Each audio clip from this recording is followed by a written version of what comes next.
Alors que se passe-t-il après la mort? C'est la grande question, n'est-ce pas? Et si la conscience, en fait, ne s'éteignait pas avec le corps? C'est ce qu'on va explorer aujourd'hui.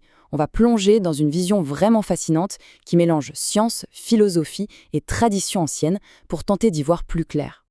Mais avant de parler de l'après, il faut qu'on s'entende sur le avant. C'est quoi au juste la conscience? C'est assez particulier parce que c'est l'expérience la plus intime, la plus directe qu'on puisse avoir, et pourtant ça reste un des plus grands mystères qui soit. Et la question qui découle de ça, c'est bien sûr, est-ce que cette conscience pourrait survivre au cerveau? Attention, l'idée qu'on va décortiquer ici, ce n'est pas un dogme, hein.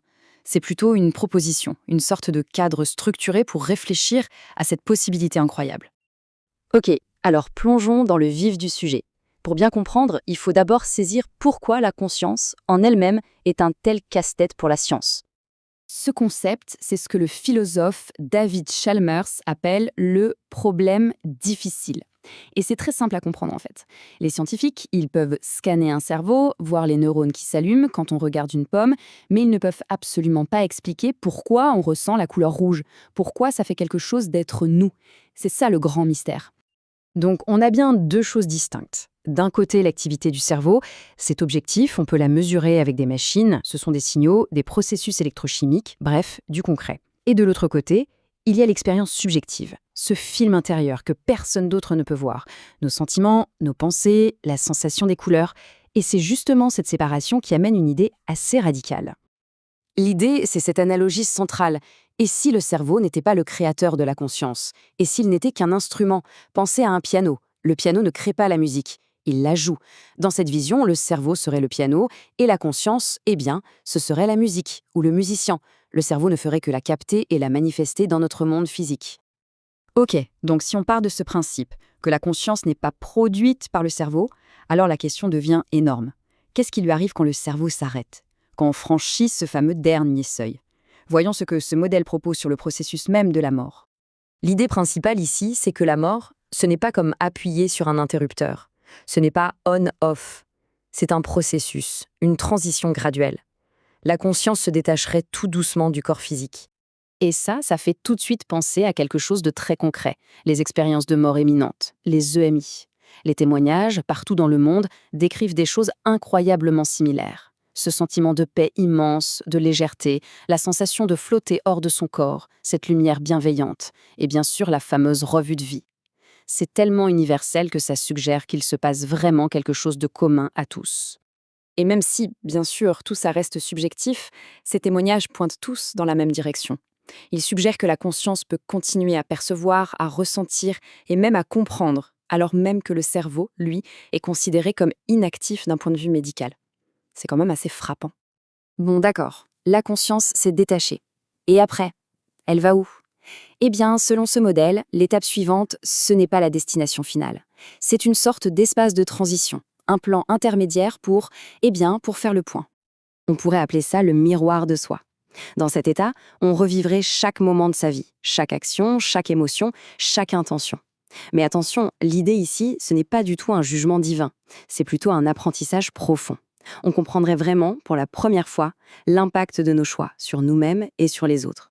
Et ce qui est fascinant, c'est que cette idée d'un état intermédiaire, ce n'est pas du tout une invention moderne. On la retrouve partout. Dans le bouddhisme tibétain, on parle du bardo. Dans le christianisme mystique, d'une rencontre spirituelle.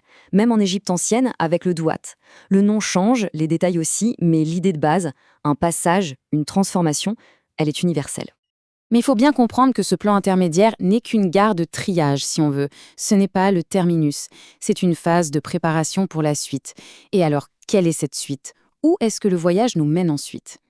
Eh bien, après avoir tout intégré, la conscience arriverait à une sorte de carrefour. Et là, selon son niveau de maturité et ses intentions profondes, 3 grandes voies s'ouvriraient.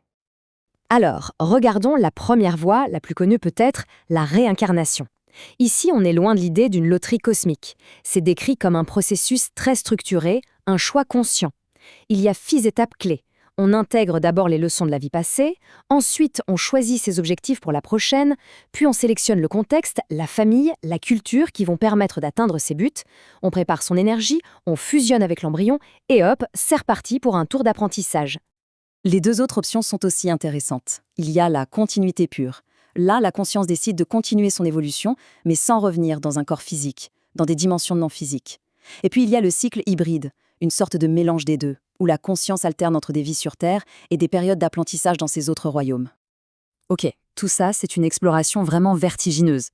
Mais concrètement, qu'est-ce que ça change pour nous dans notre vie de tous les jours, ici et maintenant? Eh bien, ça change potentiellement tout. Si la conscience continue son chemin, alors notre vie actuelle, ce n'est plus un événement isolé, une sorte de one-shot. Ça devient un chapitre dans une histoire beaucoup, beaucoup plus grande, une histoire d'apprentissage, d'évolution. Chaque choix, chaque expérience, même la plus banale, prend alors une toute autre dimension. Et surtout, ça change notre rapport à la mort. Elle cesse d'être cette fin absolue et terrifiante. Elle devient simplement un seuil, une transition vers une autre phase de l'existence. La peur de disparaître à tout jamais pourrait alors se transformer en une forme de curiosité, de confiance dans le processus. On va donc se quitter sur cette pensée puissante. La mort n'est pas une fin, mais un seuil vers de nouvelles expériences, une porte vers l'infini. C'est une invitation à voir la vie et la mort non pas comme des opposés, mais comme les deux faces d'un seul et même voyage, celui, sans fin, de la conscience.